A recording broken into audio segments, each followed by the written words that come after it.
Police ने गुप्त सूचना के आधार पर बामोटिया सीमा से सटे तूफानिया लुंगा इलाके में एक छोटे ट्रक से भारी मात्रा में मादक कॉफ सिरप बरामद किया। वहीं इस कॉफ सिरप की बाजार कीमत 20 लाख रुपए आंकी गई है। राज्य में अभी भी अवैध मादक पदार्थों का कारोबार धड़ल्ले से चल रहा है।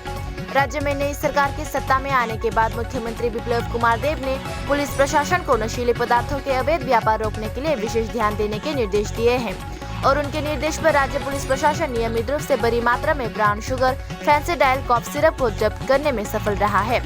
शुक्रवार को एयरपोर्ट पुलिस और एसडीपीओ प्रिया माधुरी मजुमदार ने भारी मात्रा में नशीली कॉफ सिरप जब्त किया।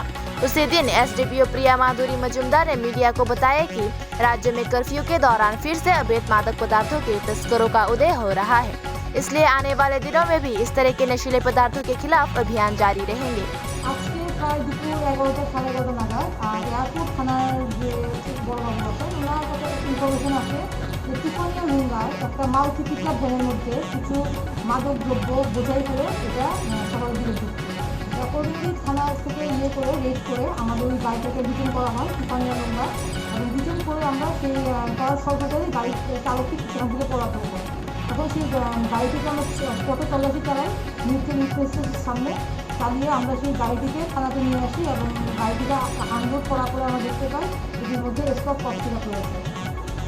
পুরো গাড়িটাকে আনলোড করার পরে প্রায় অ্যারাউন্ড 3100-র উপরে কফ সিরাপ আমরা বাজেয়াপ্ত করতে সক্ষম হই। গাড়ি চালক পলাতক এবং আশা করছি গাড়িটির যে নাম্বার আছে তার ওনারকে আমরা শনাক্ত করতে পেরে খুব অতি শীঘ্রই আতঙ্কিত করতে আমরা সক্ষম হই। যা পেয়েছেন কফ সিরাপ তার বাজার মূল্য কত? বাজেয়াপ্ত কফ সিরাপ আনুমানিক বাজার মূল্য প্রায় অ্যারাউন্ড 20 লক্ষ টাকার উপরে। কাউকে কি গ্রেপ্তার করতে পেরেছেন? এই মুহূর্তে গ্রেপ্তার নেই, তবে গাড়িটিকে আমরা সিজ করেছি। যে কনভেন্সের যে নাটকের ড্রাগ সেই গাড়িটিকে সিজ করেছি এবং সেই গাড়িটির নাম্বার দিয়ে আশা করছি বাকিগুলোকে আমরা করতে সক্ষম হব।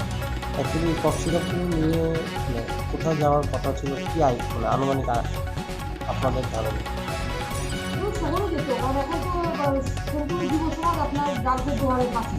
যেখানে তো খবর আছে, যেখানে খবর আছে আমরা সেখানে গিয়ে রেড করি, যতটা পারি আমরা আমাদের পুলিশ প্রশাসনের তরফ থেকে চেষ্টা করছি ড্রাগস ধরে এই র্যাকেটগুলিকে আনবেল করার এবং যেটা পরবর্তী সময় সেই ড্রাগস কতটা না বাড়তে পারে আমরা চেষ্টা চালিয়ে যাচ্ছি। যেখানে ইনফরমেশন পাই সেখানে আমরা চলে যাই।